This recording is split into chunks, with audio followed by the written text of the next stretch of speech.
Olá galera, bom dia, mais uma vez aqui. Hoje, um videozinho rápido. Sempre fui fã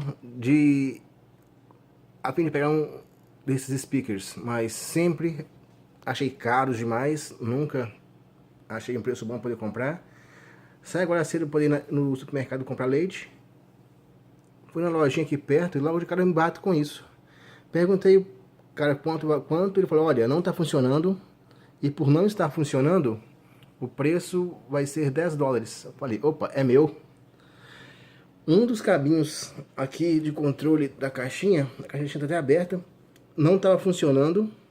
Não estava conectado, eu conectei, voltou a funcionar. Mas, principalmente esse lado de cá, o som tá falhando ainda. Aí eu olhei, como vocês podem ver, tá vendo? Os cones dos alto-falantes, eles descolam.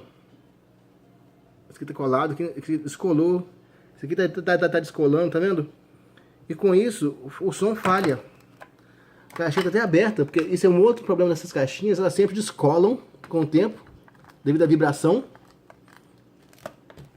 Mas, de um modo geral, já está funcionando. Aqui até tem um controle de volume nela embutido.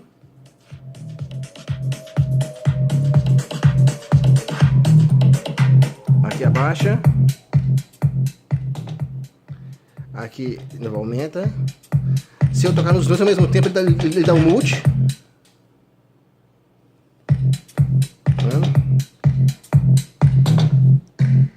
E é isso aí, galera. Fui. Assim que eu recuperar ele todo, dando uma geral, eu posto um outro vídeo dele.